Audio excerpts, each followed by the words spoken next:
स्वागत करता हूं। साथियों, लगभग आज से 1 महीना पहले 6 अक्टूबर के दिन आप लोगों को कुछ जानकारियों से मैंने अवगत कराया था, शायद आपको वो याद होगा। 2 अक्टूबर के दिन शाम तक खबर आई थी कि कॉर्डेलिया क्रूज पर रेव पार्टी बस की गई और खबरें तैरने लगी कि एक मेगा स्टार के लड़के को भी डिटेन किया गया है। और उसके बाद सुबह होते होते शाम होते होते 3 तारीख के दिन आर्यन खान समेत 8 लोगों की गिरफ्तारी की खबर आई। और 6 तारीख की प्रेस कॉन्फ्रेंस में हमने कुछ सवाल उठाए थे कि ये जो पूरा मामला है कॉर्डेलिया क्रूज का, ड्रग कांड का, ये फर्जी है। और फर्जीवाड़े को एक्सपोज करते हुए 2 व्यक्तियों का वीडियो हमने सार्वजनिक किया था। एक व्यक्ति था केपी गोसावी, जो आर्यन खान को ले जाते हुए एनसीबी के मुख्यालय में नजर आया था। दूसरा, अरबाज मर्चेंट को ले जाते हुए मनीष भानुशाली नाम के व्यक्ति की वीडियो हमने जारी की थी। और उससे पहले भी वो 2 व्यक्ति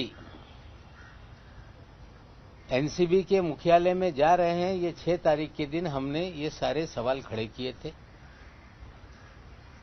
हमने सवाल पूछा था, ये कौन 2 व्यक्ति हैं जो हाई प्रोफाइल अक्यूज को घसीटते हुए एनसीबी के मुख्यालय में ले जा रहे हैं। हमारी प्रेस कॉन्फ्रेंस 3 बजे हुई थी। उसके बाद 5 बजे एनसीबी के एक अधिकारी ज्ञानेश्वर सिंह जी मीडिया के सामने आए थे और उन्होंने कहा था कि they are our independent witness. उन्होंने 9 विटनेसों के नाम जारी किए और 9 विटनेस की एक सूची भी प्रेस रिलीज के जरिए आप सभी साथियों को उन्होंने देने का काम किया था। सवाल पूछे गए थे कि नवाब मलिक इस तरह के सवाल क्यों उठा रहे हैं। ज्ञानेश्वर सिंह जी का बयान था कि ही इज प्रेजुडिस। वो कहीं ना कहीं कुछ उनके घर में जो दामाद का मामला था उसको लेके उन्होंने बयान दिया था। आप सभी लोगों को याद है कि ये प्रेस कॉन्फ्रेंस में आप सभी लोगों ने दामाद वाला सवाल भी मुझसे पूछा था और उस समय मैंने कहा था कि जमानत हो गई है, लेकिन उसका आदेश हमें प्राप्त नहीं हुआ है। उसकी सफाई में फिर मुझसे सवाल पूछे गए। मैंने कहा था कि जिस दिन 13 जनवरी को गिरफ्तारी हुई, 14 जनवरी को मैंने साफ कर दिया था, मैंने ट्वीट करके, जिसको आप सभी लोगों ने कवर किया था, कि कानून से बड़ा कोई नहीं, कानून अपना काम करेगा और देश की न्यायपालिका पे मेरा पूरा विश्वास है। फिर हमने 9 तारीख के दिन और एक प्रेस कॉन्फ्रेंस की। एक वीडियो आपके सामने हमने रखा जिसमें जोनल डायरेक्टर श्री वानखेड़े ये बयान दे रहे थे कि हमने 8 to 10 पीपल को डिटेन किया है। उसी रात का, 2 तारीख की रात का था। मैंने सवाल पूछा था कि एक बड़ा अधिकारी कंफर्म क्यों नहीं बता पा रहा था कि 8 लोग थे कि 10 लोग। और 8 लोगों के ऊपर एफआईआर करके गिरफ्तारी की बात तब तक हो चुकी थी। हमने फिर एक वीडियो रिलीज किया उसी दिन कि 8 लोग नहीं 11 लोग थे। उन 11 लोगों में एक ऋषभ सचदेवा नाम का लड़के का हमने वीडियो दिखाया। हमने प्रतीक गाभा का वीडियो दिखाया। हमने आमिर फर्नीचर वाले का वीडियो दिखाया, जिन लोगों को अंदर ले जाते हुए वीडियो हमने दिखाया था। और फिर एक वीडियो हमने फिर दिखाया जिसमें ऋषभ सचदेवा के पिताजी, उनके चाचा जी, इन 3 लोगों को लेकर निकलते हुए नजर आए। और हमने सवाल उठाया कि ये 3 लोगों को क्यों छोड़ा गया। और हमने सीधे कहा कि ये भारतीय जनता पार्टी के पूर्व जो युवा मोर्चा के अध्यक्ष थे मोहित कंबोज जी, जिन्होंने नाम बदल के मोहित भारती कर लिया है, ये उनके साले हैं और इनके बोलने पे ही उनको छोड़ा गया। फिर तुरंत प्रेस कॉन्फ्रेंस हो गई। श्री वानखेड़े ने कहा कि वो 11 लोग नहीं 14 लोग डिटेन किए गए थे। फिर लोगों को गुमराह करने का खेल वानखेड़े ने शुरू किया। हमने पूछा कि वो और कौन 3 लोग थे, नाम बताओ, लेकिन नाम नहीं बताया गया। फिर कह रहा हूं कि वो 3 लोगों के छोड़ने में ही सबसे बड़ा खेल है।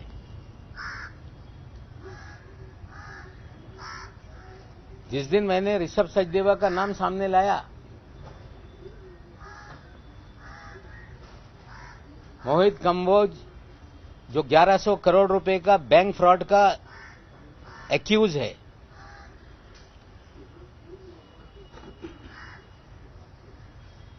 जो देश में भारतीय जनता पार्टी की सरकार बनने से पहले कांग्रेस के नेताओं के पीछे दुम की तरह घूमता रहता था। एक नेता जो मुंबई में कांग्रेस के अध्यक्ष थे, अभी वो भारतीय जनता पार्टी में है, उनका पिछलग्गू था। दिल्ली से लोग आते थे, जो नेतागण उनके पीछे पीछे घूमने का काम करता था। 1100 करोड़ रुपए का बैंक घोटाला करने वाला ये व्यक्ति जैसे ही देश में सरकार बदली, ये भारतीय जनता पार्टी में शामिल हो गया। पैसे के बल पे दीनदोंशी विधानसभा से भारतीय जनता पार्टी का प्रत्याशी बन गया। चुनाव हारने के बाद उसे भारतीय जनता युवा मोर्चा का अध्यक्ष बनाया गया और 1100 करोड़ रुपए के फ्रॉड की कंप्लेंट सीबीआई और ईडी के पास थी। 1.5 साल पहले एक छापेमारी सीबीआई की इनके घर पे हुई। 60 करोड़ के मामले में छापेमारी हुई। उसके बाद छापेमारी के बाद मामला फिर दब गया। मैं एक फाइल है आप सभी लोगों को दे रहा हूं, उसकी जांच आप करिएगा। ये इसलिए बताना चाहता हूं कि पिछले 1 माह से ये महाशय पूरी तरह से छटपटाए हुए हैं। कोर्ट की प्रोसीडिंग में बार बार ये बात आई कि आर्यन खान को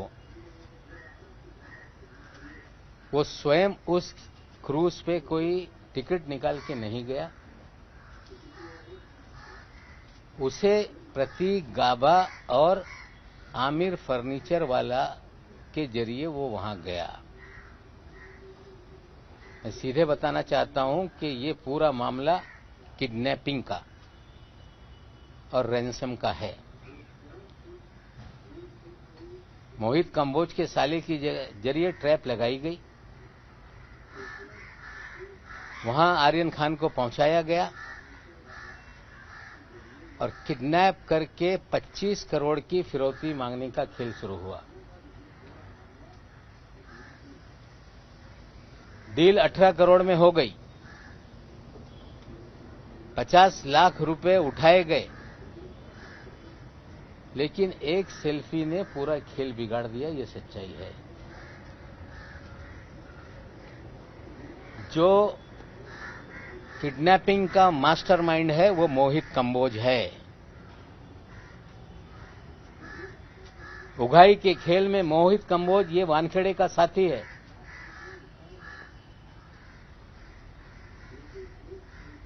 मोहित कंबोज के और वानखेड़े के अच्छे रिश्ते हैं। मोहित कंबोज इस शहर में 12 होटल चलाता है।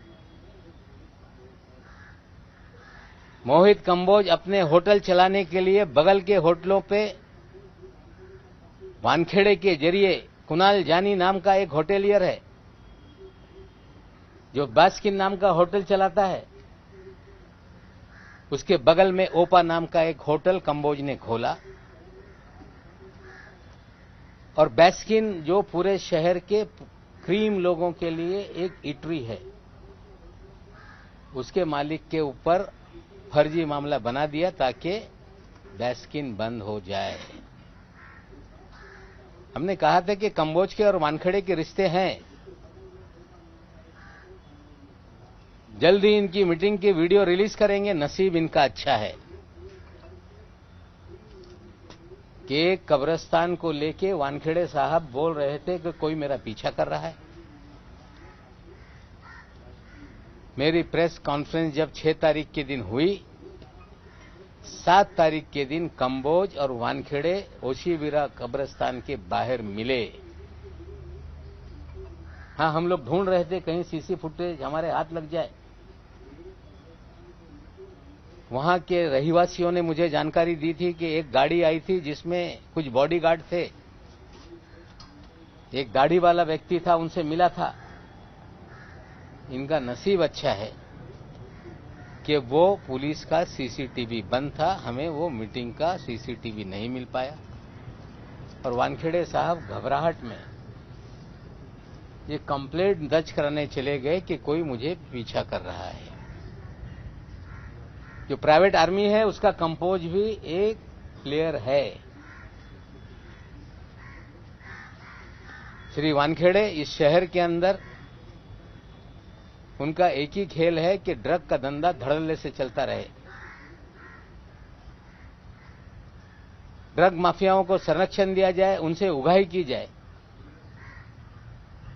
और कौन लोग कंज्यूम करने वाले लोग हैं, जो नशे के लत के आदी हैं, बड़े घर के लोग,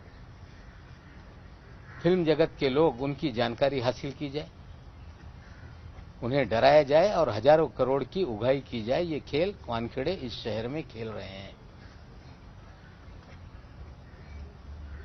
18 करोड़ का मामला इस्टेब्लिश हो गया है। प्रभाकर साइल, जिसने आकर पुलिस के सामने एफिडेविट देकर अपना बयान दर्ज कराया, आप साथियों ने दिखाया। और मुझ पे आरोप बार बार 2 प्लेयर को वानखेड़े आगे कर रहा है। एक का नाम है सैनियल डिसोजा, जिसके बारे में कुछ चीजें बाद में मैं दिखाऊंगा। गौरव करने के लिए सैम डिसूजा आगे आ रहा है। और कंबोज जी ने कल प्रेस कॉन्फ्रेंस करके हमने कहा था, दिल्लीला में छुपे हैं कुछ राज। उन्होंने लगा कि एक दिन बाद ये सारी चीजें नवाब मलिक बोलने वाला है तो कल हम ही बता देते। हाँ, अच्छा किया आपने बता दिया। प्राइवेट आर्मी की प्रेस कॉन्फ्रेंस कल हो गई। सैम डिसोजा का वीडियो चलाया गया। सैम डिसोजा का एक इंटरव्यू एक टेलीविजन पे चला, जिसमें वो एनसीबी को और वानखेड़े को क्लीन चिट दे रहा था। और कल श्री कंबोज ने कहा कि जो प्रभाकर साइल है, ये नवाब मलिक के जरिए ये झूठे एविडेंस तैयार कराया जा रहा है। साथियों, प्रभाकर साइल ने जो बयान दिए आप लोगों ने देखे। वो गवाहों के लिस्ट का एक गवाह है, उसने अपनी कहानी सब चीजें आपको बताई है। मुझ पे आरोप लगाया जा रहा है कि मैंने उसे पढ़ाकर ये सारे बयान दिलवाए। बहुत इसके अंदर एक अच्छी जानकारी मैं आपको देना चाहता हूं शायद 24 तारीख के दिन साहिल का वीडियो और कुछ इंटरव्यू मीडिया के सामने आया, जिसमें 25 करोड़ मांगे जाएं, 18 करोड़ की डील हुई, 50 लाख कैसे उठा, किस गाड़ी में, सारी जानकारी उसी ने दी है। और वानखेड़े साहब और उनकी प्राइवेट आर्मी ये कह रही कि नवाब मलिक का प्लांटेड ये खेल है। मैं आप सभी लोगों को जानकारी देना चाहता हूं कि 22 तारीख के दिन मुझे एक रिपब्लिकन पार्टी के गुट के नेता हैं जो पूर्व नगर सेवक रह चुके हैं, जिनका नाम है मनोज संसारे। उनका हमारे पीए के टेलीफोन पे फोन आया कि संसारे साहब आपसे बात करना चाहते हैं। मैंने उनसे बात की। उन्होंने कहा कि केपी गोसावी और उनका साथी सरेंडर होना चाहता है। मैंने कहा कि कब होंगे सरेंडर? उन्होंने कहा कि आज शाम तक, रात तक वो आएंगे और मैं आपके पास लेके आता हूं। ये जानकारी मिलने के बाद मैं माननीय मुख्यमंत्री के पास उसी दिन जाने वाला था। मुख्यमंत्री जी को ये जानकारी मैंने दी कि मुझे फोन आया था मनोज संसारे जी का, और संसारे साहब ने कहा कि केपी गोसावी और उनका साथी सरेंडर होना चाहता है। हमें लग रहा था कि केपी गोसावी और मनीष भानुशाली ये सरेंडर होना चाहते हैं, क्योंकि ये दो चेहरे हमने एक्सपोज किए थे। मुख्यमंत्री जी ने कहा कि मैं जा रहा हूं मीटिंग में, मैं डीजीपी पांडे साहब को बोलता हूं कि आपसे बात कर लें। मुख्यमंत्री निवास पे पांडे साहब आए। मैंने उन्हें ये सारी जानकारी दी और पांडे साहब ने कहा कि पूना में वो फरार है, पालघर में वो फरार है, तो पालघर की टीम बुला देते हैं और रात में आएगा तो उनको हम अरेस्ट कर लेंगे। पालघर के एसपी साहब मुंबई में बीकेसी के जो साइबर सेल है वहां पे टीम लेकर आ गए थे। रात में मुझे फोन आया कि आपने कहा था कि केपी गोसावी और उनका साथी सरेंडर होना चाहता है, टीम है, कहां है आप बताइए। मैंने कहा कि मैं 5 मिनट बाद आपको जानकारी देता हूं। मैंने मनोज संसारे जी को फोन लगाया। संसारे जी ने कहा कि उनका फोन बंद आ रहा है, वो नहीं कहां है पता नहीं चल रहा है। अब सुबह देखते हैं वो लोग आते हैं कि नहीं। मैंने पांडे जी को कह दिया कि शायद रात में वो लोग नहीं आएंगे, कल सुबह तक इंतजार कर लीजिए, अगर आ गए तो मैं उनको आपके सामने हाजिर करा दूंगा। सुबह मैं संसारे साहब को फोन लगाया, कोई मुझसे संपर्क नहीं हो पाया और मैंने कोई डीजीपी साहब से बात नहीं की। लेकिन उसी दिन 23 तारीख के दिन दोपहर में 12 बजे इसी मेरे कार्यालय में मनोज संसारे साहब 3 लोगों के साथ आ गए। आकर बैठे। मैंने पूछा कि कहां है केपी गोसावी? उन्होंने कहा कि यही तो केपी गोसावी का साथी है। मैंने बोला ये महेश भानुशाली तो नहीं? बोले ये केपी गोसावी का साथी है। सुनो ये क्या बोलना चाहता है।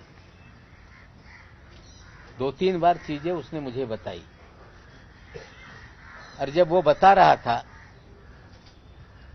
उसके एक साथी के फोन पर लगातार फोन बज रहा था। मैंने कहा उठा लो। बोले ये पूना पुलिस के क्राइम ब्रांच से हमें फोन आ रहा है, लगातार हमें ये चेस कर रहे हैं। मैंने बोला क्यों चेस कर रहे हैं? बोले हम जब शोलापुर से निकले हमें पूना में रात में डिटेन किया गया क्राइम ब्रांच के जरिए और हमें सारी स्टेटमेंट हमारी रिकॉर्ड की गई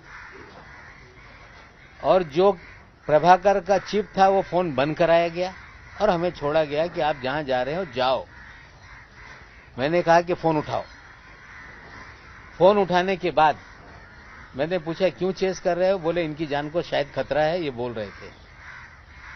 ये मनोज संसारे तक या आप तक पहुंचे कि नहीं, हम इतना ही इनको मॉनिटर कर रहे थे। और उसके बाद प्रभाकर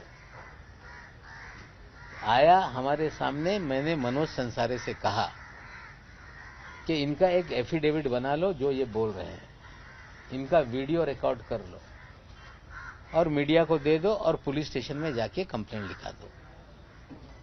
शायद वानखेड़े को ये पता नहीं कि आरोप लगा रहे हो, लेकिन नवाब मलिक ने कोई तोते को, जिस तरह आप कंबोज को पढ़ा रहे हो, जिस तरह आप सैम को पढ़ा रहे हो, नवाब मलिक ने कोई पढ़ाने का काम नहीं किया। मैंने ये कहा था कि लीला में छुपे हैं कुछ राज। मेरे पास पगारे साहब भी आए थे 4 दिन पहले, 5 दिन। उन्होंने अपनी सारी कहानी सुनाई थी। विजय पगारे नाम का व्यक्ति है जो चैनलों पे चल रहा है। लीला होटल की सारी कहानी बताई, कैसे पूरे लोग, मनीष भानुशाली, धवल भानुशाली, सैम डिसोजा, किस तरह से वहां पे रंग रलियां मनाते थे, किस तरह से चीजें चलती थी। वानखेड़े साहब को लगा कि ये कल बात होने वाली है, तो चलो कंबोज के जरिए लीला का राज खोल देते हैं। सुनील पाटिल का नाम सामने ले आते हैं। सुनील पाटिल को मैं जीवन में कभी नहीं मिला। सुनील पाटिल कोई राष्ट्रवादी कांग्रेस पार्टी का कार्यकर्ता नहीं। सुनील पाटिल के कल कंबोज साहब ही राणा साहब मंत्री के साथ फोटो दिखा रहे थे। सुनील पाटिल के अमित शाह जी के साथ कई वीडियो घूम रहे हैं। सुनील पाटिल के मुख्यमंत्री गुजरात के, उनके शपथ ग्रहण समारोह के फोटो घूम रहे। मनीष भानुशाली के प्रधानमंत्री से लेके सभी लोगों के साथ फोटो हैं। मनीष भानुशाली जब माधवराव सिंधिया के लड़के जब पार्टी ज्वाइन कर रहे थे, तो बीजेपी के मुख्यालय में इंटरव्यू देते हुए नजर आ रहे हैं। हम तस्वीरों पे आरोप नहीं लगा रहे हैं। किस दल का व्यक्ति है हम ये नहीं कहना चाहते, लेकिन सुनील पाटिल भी फ्रॉड है। सुनील पाटिल भी वानखेड़े की प्राइवेट आर्मी का ये प्लेयर है। और मैं आपको और जानकारी दे दूं कि 6 तारीख को जिस दिन मैंने प्रेस कॉन्फ्रेंस की, उस दिन सुनील पाटिल का मुझे फोन आया था प्रेस कॉन्फ्रेंस के 2 घंटे बाद कि साहब मैं धुलियाऊन बोलतो, मैं धुलिया से बोल रहा हूं। मैं आपको जो आपने प्रेस कॉन्फ्रेंस ली है उसके बारे में अधिक जानकारी देना चाहता हूं। मैंने कहा आइए मुंबई में मुलाकात करिए। फिर दूसरी प्रेस कॉन्फ्रेंस के दिन भी उसका फोन आया। और जब विजय पगारे नाना मेरे पास आए, उसके बाद भी वो नहीं आया। विजय पगारे के साथ एक भंगाले नाम का उनका साथी था, उसके फोन से उन्होंने सुनील पाटिल से बात की। बोले आप आ जाओ, आप डरो मत, पुलिस के सामने मलिक साहब आपको हाजिर करा देंगे। और मुझे नंबर दिया कि साहब हम लोग नहीं, आप डायरेक्ट बात कर लेना। मैंने डायल किया तो वही नंबर था, सुनील पाटिल धुलिया। मैंने उससे कहा कि आप आओ, पुलिस के सामने खड़े रहो, सच्चाई बोलो। उसने कहा कि उसने बोला कि मैं गुजरात में हूं, मुझे रुका के रखा है और मैं किसी भी तरह से आऊंगा। कल आने वाला था, अभी तक आया नहीं। मैंने लीला नाम लिया है, दी ललित होटल है वो। और आपको जानकारी दे दूं कि सैम डिसोजा कौन है, इसकी भी थोड़ी सी जानकारी आप ले लें। आज मैंने ट्विटर पे बताया है कि ये सैम डिसोजा नहीं, ये सैनियल डिसोजा है, सैनविल डिसोजा। एक केस हुआ था, वीड बेकरी केस, जिसमें सचिन टोपे नाम के एक मियां बीवी को गिरफ्तार किया गया। उसमें 5 एक्यूज हैं, जिसमें 4 गिरफ्तारी हो गई। 5वां एक्यूज है सैम डिसोजा। सैम डिसूजा के गूगल पे से सचिन टोपे की बीवी को पेमेंट हुए सारे लिंक हैं। 23 जून के दिन सैम डिसूजा को एक नोटिस दी जाती है कि आप आके कार्यालय में एनसीबी में मिलो। उसके बाद एक हमने टेलीफोनिक कन्वर्सेशन भी आपको दिखाया है, जो ट्विटर पे हमने डाला है। ये दोनों चीजें जरा दिखा दो। सैम डिसूजा कौन है, पहला फोटो उसका, यह है सैम डिसूजा, असली नाम है सैमुअल डिसूजा। जो नोटिस है उसकी भी कॉपी दिखा दो। 23 जून के दिन नोटिस दिया गया कि आप एनसीबी के ऑफिस में आइए, संबंध 23 जून से लेके आज तक सैम डिसूजा की गिरफ्तारी क्यों नहीं है? क्योंकि सैम डिसूजा की एक कन्वर्जेशन है श्री वीवी सिंह जो अफसर हैं, वो भी जरा सुन लीजिए, वो बात कर रहा है।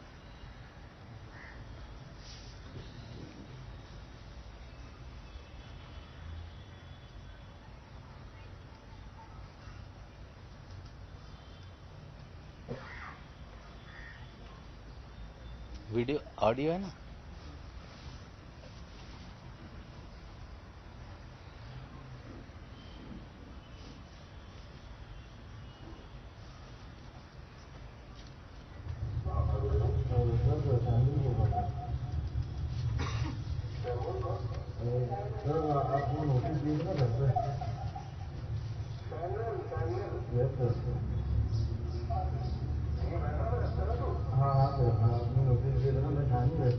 मालूम पड़ा है सर, मुझे एक दिन और सर अभी मैं पहुंचा नहीं, बॉम्बे अभी पहुंचूंगा सर। थोड़ी मेरी तबीयत में डाउन लग रही है, मैं मंडे को हूँ तो मंडे भी कर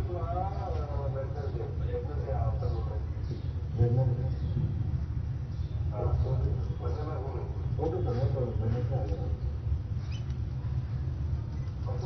हाँ सर, हाँ सर, यस सर, देखा हूँ सर।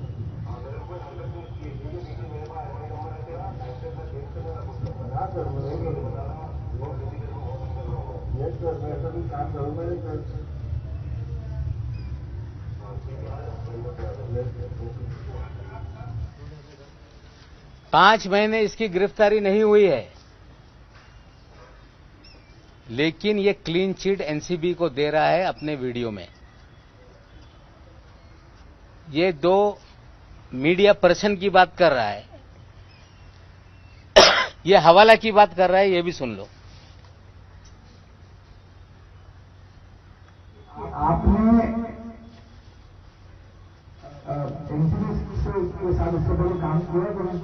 काम मैंने एनसीबी के डायरेक्ट काम नहीं किया है, बस मैंने एक मीडिया चैनल है उनके थ्रू काम किया, उनके थ्रू लीड तरह काम, मतलब मेरे को हवाला वाला सुना दो।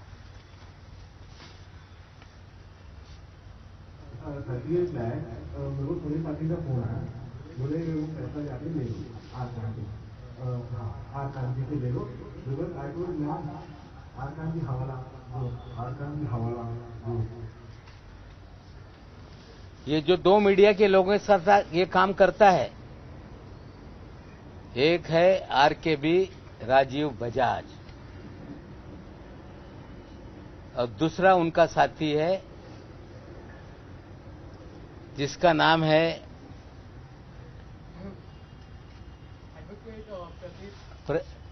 नंबियार, एडवोकेट प्रदीप नंबियार। ये फ्रॉड पत्रकार इस शहर में हैं और ये भी वानखेड़े की प्राइवेट आर्मी के प्लेयर हैं। एक नंबियार साहब का जो सैम के साथ चैट है दिखाइए, जिसमें वो हाथ जोड़ रहा है।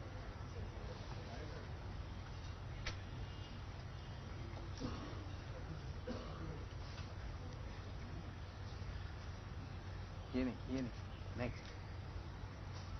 ये एक चैट है जिसमें वो हाथ जोड़ रहा है, बातें कर रहा है। और दूसरा भी एक मैं आपको दिखाऊंगा जो चैट है नंबियार का और एनसीबी के ऑफिसर के साथ कि यू आर हैरेसिंग समबडी, और ये सारी डील उसी दिन हो गई। और सैम डिसूजा ने हवाले के जरिए पैसा दिल्ली भेजा, उसका भी चैट है। हवाला वाले को पूछ रहा है सैम डिसूजा कि हवाले की रसीद भेजो भाई, रसीद कहां है? हवाले वाला बोल रहा है कि हवाले की कहीं रसीद होती है क्या? फिर बोलता है okay I don't know, leave it. और ये नंबियार और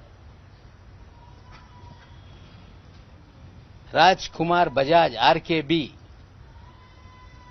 ये इस शहर में इनके लिए काम करते हैं। एक छोटा सा यूट्यूब चैनल चला के लोगों को डराते हैं, नाम घोषित करते हैं, वसूली करते हैं। जो पैसा ना दे उसको एनसीबी से रेड करा देंगे, नहीं तो पूरा शहर में जो ड्रग का नेक्सस है उसकी वसूली का काम ये दो लोग करते हैं। उसके कुछ स्टिंग ऑपरेशन के 2 वीडियो देख लें।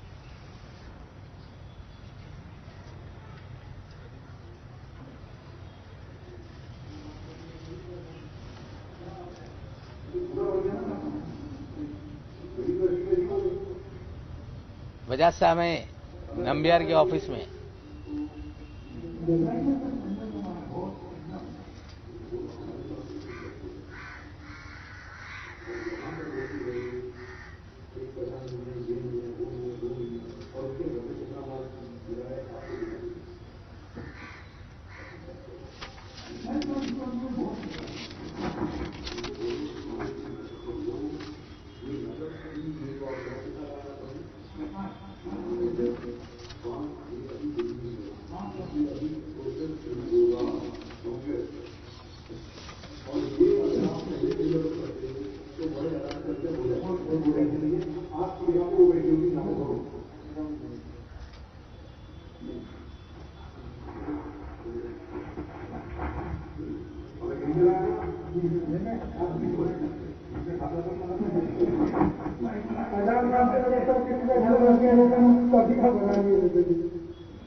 दोनों हो गया।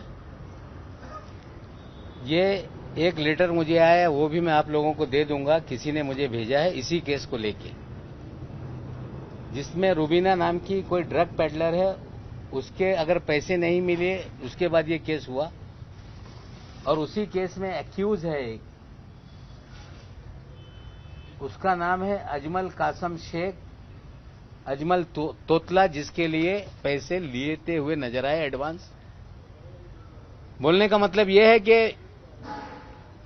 ये वानखेड़े की आर्मी जितने भी ड्रग पेडलर है, इस तरह के उगाही करने वालों से भी पैसा वसूलती है। ये सारे वीडियो आपके पास मैं दूंगा। आज किसी पत्रकार को बदनाम करने के लिए मैंने ये चीजें नहीं दिखाई, लेकिन वानखेड़े का खेल इस शहर में जो चल रहा है, ये पाताल लोक बना दिया इस शहर को वानखेड़े ने। कोई कह रहा है कि नवाब मलिक एनसीबी से लड़ रहा है, मैं एनसीबी से नहीं लड़ रहा। कोई कह रहा है कि नवाब मलिक भारतीय जनता पार्टी से लड़ रहा है, मैं भारतीय जनता पार्टी से नहीं लड़ रहा। मैं लड़ रहा हूं गलत लोगों के खिलाफ। मैं लड़ रहा हूं कि जो इस शहर में ड्रग के नाम पर हजारों करोड़ की वसूली हो रही है, बेगुनाह लोगों को फंसाया जा रहा है, ड्रग पेडलर धड़ल्ले से धंधा कर रहे हैं, नशे का कारोबार चल रहा है। जो नशा करने वाले हैं उन्हें बड़े लोगों को टारगेट करके डरा के वसूली की जा रही है। पिछले 1 महीने से 2 दिन ज्यादा हो गए, अभी तक पूरे देश में ये खबर नीचे नहीं आ रही है। मैं एनसीबी के भी डीजी साहब से बोलना चाहता हूं कि आपने 2 तारीख के दिन, 3 तारीख के दिन एक बयान दिया था कि भारत के इतिहास में पहली बार मिड सी में ऑपरेशन हुआ। आपको भी गुमराह किया गया, कोई मिड सी में ऑपरेशन नहीं हुआ। 13 लोगों को चिन्हित करके पकड़ा गया, फर्जीवाड़ा किया गया, पब्लिसिटी करके लोगों को डराने का खेल किया गया। आर्यन खान की किडनैपिंग हुई, रैंसम मांगी गई और एक सेल्फी वायरल होने से पूरा खेल बिगड़ गया। मैं बीजेपी के लोगों को भी कहना चाहता हूं कि मैं कोई पॉलिटिकल लड़ाई नहीं लड़ रहा। हम चाहते हैं कि ड्रग पूरी तरह से समाप्त हो, पीने वालों को नशा मुक्ति केंद्र में भेजा जाए।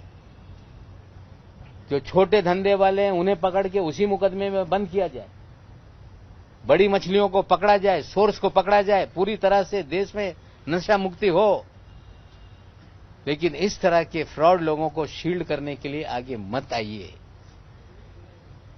कंबोज फ्रॉड है, कह रहा है कि 1.5 साल से मैं पार्टी में नहीं, उसे शील्ड मत कीजिए। पाटिल जो है वो किसी दल में नहीं, उसे शील्ड मत कीजिए। मनीष भानुशाली आपके नेताओं के साथ घूमता है, उसे भगाइए, उसे शील्ड मत कीजिए। धवल भानुशाली घूम रहा है, उसे शील्ड मत कीजिए। ऐसे फ्रॉड लोग राजनीतिक दलों की आड़ में छुप के अपना मकसद साधने का काम करते हैं। हम राजनीतिक दल से नहीं लड़ रहे और ऐसे अधिकारियों को शील्ड मत कीजिए जिसका पूरा इतिहास दागी है, जो हजारों करोड़ की उगाही कर रहा है। खबर आई है कि 6 मामले से वानखेड़े को अलग किया गया और उसमें यह खबर आई कि उसमें आर्यन खान और समीर खान का भी केस है। मैं अधिकारियों से पूछना चाहता हूं कि जिस केस में चार्जशीट फाइल हो गई, वो केस की जांच संजय सिंह क्या करने वाले हैं? या तो 2 चीज है, मैं उनकी मंशा पे सवाल नहीं उठाता। 2 चीज है, या तो आप सही मानों में जांच करके जो बोगस केस है उसमें डी समरी फाइल करके लोगों को निर्दोष मुक्त कराएंगे। अगर ऐसा है तो जो 26 केस की मैं बात कर रहा हूं, वो सारी चीजों की जांच करें। और कहीं ये समझ में आ रहा होगा कि नवाब मलिक को डराने के लिए कि फिर ये जांच शुरू हो गई, तो हम डरने वाले में से नहीं हैं। जान हथेली पे लेकर जान, माल, परिवार सबको जोखिम में डालकर ये लड़ाई मैंने छेड़ी है। अगर कोई समझ रहा होगा कि डर के ये सिलसिला बंद हो जाएगा, ये बंद नहीं होगा। लॉजिकल एंड तक ये मामला जाएगा। साथियों, आपको बताना चाहता हूं, इतिहास में पहली बार वानखेड़े तो यही कहता है कि नवाब मलिक के दामाद की जमानत रद्द करेंगे, हाईकोर्ट में जा रहे हैं। और पहली बार हमने देखा है कि जो फॉरेंसिक लैब गुजरात की है, जहां से रिपोर्ट आई, उस रिपोर्ट को रीचेकिंग के लिए एप्लीकेशन एनडीपीएस कोर्ट में डाला गया। आज तक एक्यूज फॉरेंसिक रिपोर्ट जो आती है देश के सरकारी लेबोरेटरी से, उसको चैलेंज करते हैं। पहली बार एनसीबी चैलेंज कर रही है। मैं सीधे बोल देता हूं, मैंने दामाद से बात की, दामाद ने बोला कि डैडी लड़ाई जारी रखो, 8 महीने क्या आपके लिए अब 20 साल जेल में रहना पड़ेगा, तो जेल में आने के लिए तैयार है। फर्जीवाड़ा करके जेल में डालोगे, नवाब मलिक और उसका परिवार डरने वाला नहीं है। लड़ाई नाइंसाफी के खिलाफ है, लड़ाई बेगुनाहों को जो जेल में डाल रखा है उनको छुड़ाने के खिलाफ है, लड़ाई हजारों करोड़ का एक्सटॉर्शन जो शहर में हो रहा है उसके खिलाफ है। मैं बीजेपी से भी हाथ जोड़ के विनती करता हूं कि फ्रॉडों को शील्ड करने का काम न करो, और एनसीबी के भी अधिकारियों को कहता हूं कि गंदी मछली निकाल कर फेंक दो। ये चंडाल चौकड़ी मुंबई के जोनल ऑफिस में है। समीर वानखेड़े, वीवी सिंह, आशीष रंजन और एक वानखेड़े का ड्राइवर है माने। ये चंडाल चौकड़ी ने ही पूरा डिपार्टमेंट का नाम खराब किया है, और आप नहीं करेंगे तो 2 एसआईटी फॉर्म हो गई है, एक राज्य सरकार की, एक केंद्र सरकार की। हमारी मांग है 26 मामलों की जांच करो, निर्दोषों को छोड़ो, समीर वानखेड़े की जांच करो। अगर आपकी एसआईटी नहीं करेगी तो किडनैपिंग और रैंसम का मामला तो इस्टेब्लिश हो गया है। धीरे धीरे लोग सामने आ रहे हैं, जांच है, मैं नहीं कहता किसी को नाजायज फंसा दो, लेकिन किडनैपिंग और रैंसम के मामले में जो भी गुनहगार हैं, चाहे गोसावी होगा, चाहे भानुशाली होगा, चाहे सुनील पाटिल होगा, चाहे धवल भानुशाली होगा, चाहे प्रभाकर सैल होगा, चाहे वानखेड़े होगा, वीवी सिंह होगा, निश्चित रूप से सत्य सामने आएगा, सत्य की जीत होगी। और जब तक ये लॉजिकल एंड तक विषय नहीं जाता, मैं रुकने वाला नहीं हूं। डराने का प्रयास ना करें, धमकाने का प्रयास ना करें। सच्चाई की लड़ाई है, सच्चाई की लड़ाई को हम आगे बढ़ा रहे हैं, और लोगों को डराया जा रहा है कि आपने पैसा दिया, आप भी इसमें आरोपी बन जाएंगे। विक्टिम कभी आरोपी नहीं होता। किसी को डरा के पैसा लिया जाए तो डर के लोग पैसा देते हैं। शाहरुख खान को डराया जा रहा है कि तुमको आरोपी बना देंगे, पैसा तुमने दिया है। They are victims. जो सारे विक्टिम हैं उनको बोलता हूं, खुलकर सामने आओ, डरो मत। जो लड़ाई में आगे बढ़ा रहा हूं उसके अंदर मेरा साथ दो, और मुझे पूरा विश्वास है ये लड़ाई आगे तक जाएगी। और जिस तरह से देश के मीडिया ने इस लड़ाई को आगे बढ़ाया है, आशा करता हूं कि अंतिम लड़ाई के अंत तक ये मामला आपके सहयोग से आगे चलेगा। धन्यवाद। वो चंडाल चौकड़ी कौन सी है, बस इसका नाम बता दीजिए, और क्या इन्वॉल्वमेंट है पूरे को? 4 लोग हैं चंडाल चौकड़ी, जिनकी प्राइवेट आर्मी है। जोनल ऑफिस में समीर वानखेड़े, वीवी सिंह, आशीष रंजन और माने नाम का एक ड्राइवर है।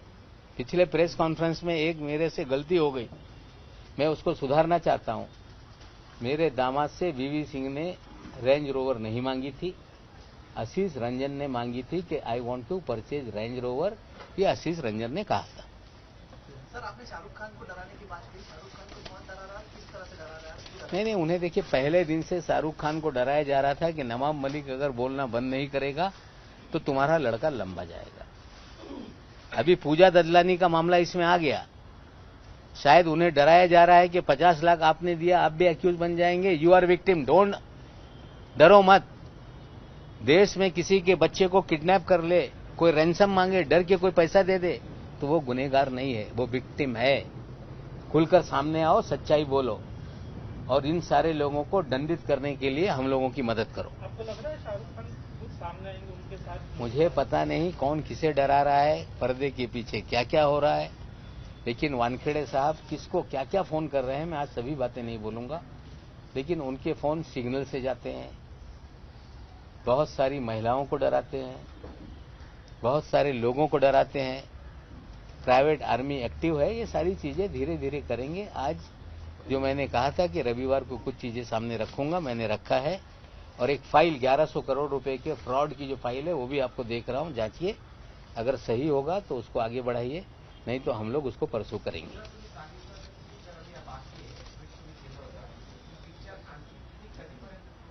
हे बघा, हे मेरा नाम जोकर 2 पिक्चर नाही आहे,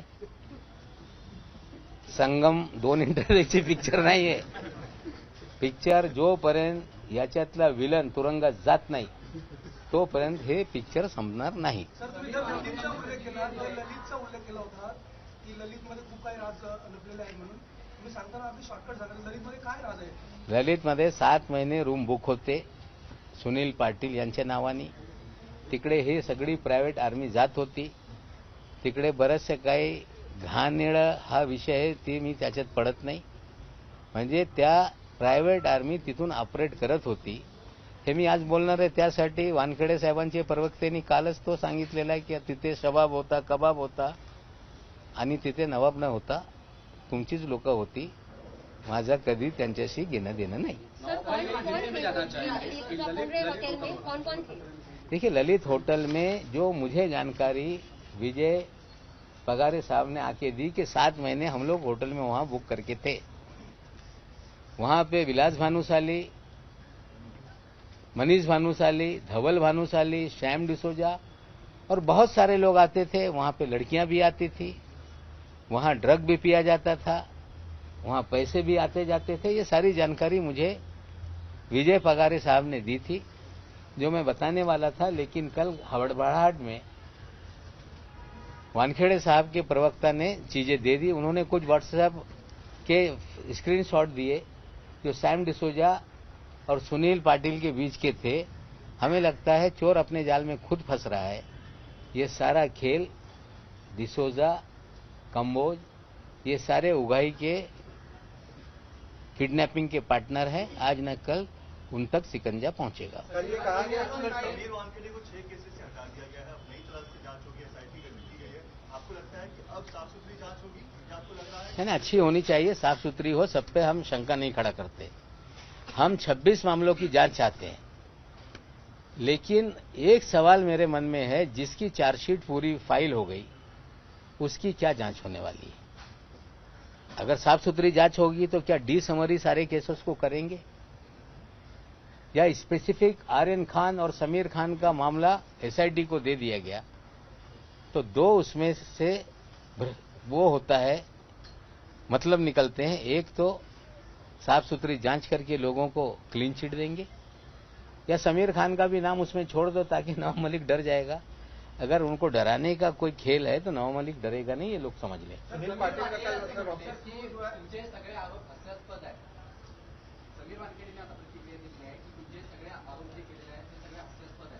आता इतके मी सगळं सांगतो, सत्यमेव जे ते आता सांगत नाही. त्यांना हसवा येत असेल पण पुढे ते रडणारच आहे. हो, आणखीन एक आहे क्रूजच्या बाबतीत. या क्रूजमध्ये जे केस बनवण्यात आली त्याच्यात क्रेव, ते व्हिडिओ दाखवा.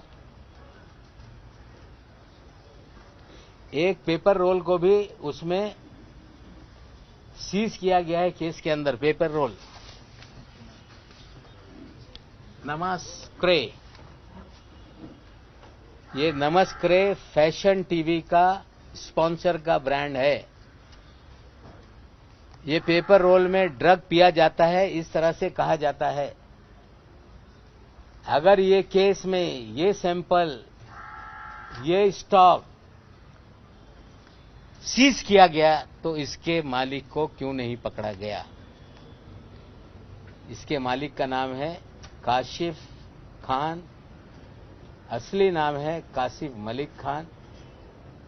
देश के कई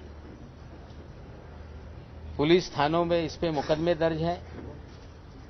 ये दिल्ली कोर्ट से भगोड़ा घोषित है कासिफ खान. ये समीर वानखेड़े का साथी है, गोवा में बड़ी संपत्ति बना रहा है, अपने आप को फैशन टीवी का इंडिया हेड कहता है। उस दिन ये पार्टी में नाच रहा था। सवाल ये है कि इसे गिरफ्तार क्यों नहीं किया गया। और ये व्यक्ति हमारे मुंबई के पालक मंत्री असलम शेख को भी बहुत फोर्स कर रहा था कि पार्टी में आओ। ये व्यक्ति बड़े बड़े नेता जो हमारे मंत्रिमंडल में हैं उनके बच्चों को प्लान करके वहां ले जाना जा रहा था। क्यों इसे छोड़ दिया? ये असलम शेख को वहां क्यों ले जाना चाहता था? ये कई मंत्रियों के बच्चों को क्यों ट्रैप कर रहा था? क्या एक बड़ी कॉन्स्पिरेसी करके ड्रग का खेल सरकार चलवा रही है, बदनामी करने का षड्यंत्र था क्या?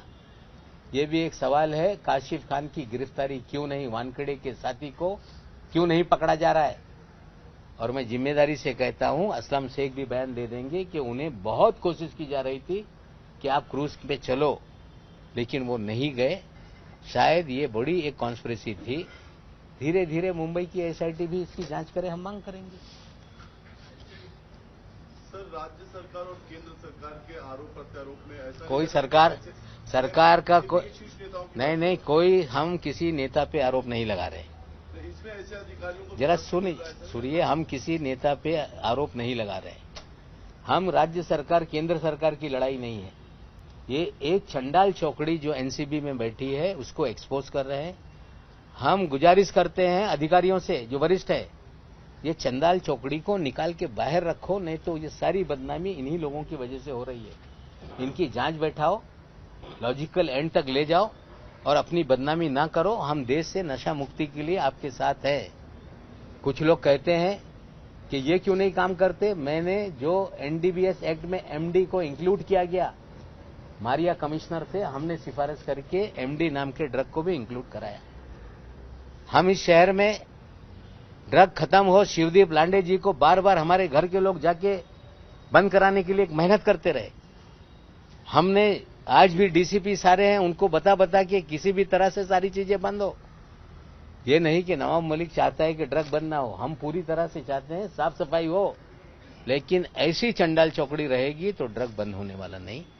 इसलिए अंतिम लड़ाई लॉजिकल एंड तक हम ले जाएंगे। नवाब भाई, आपने ये पूरा मामला किडनैपिंग का है, रैंसम का है और इसका सबसे बड़ा खिलाड़ी मोहित कंबोज, इसके बारे में बताइए कि किस तरह। देखिए, मोहित कंबोज का साला है ऋषभ सचदेवा, जो आर्यन खान का मित्र नहीं, उसके दो मित्र हैं,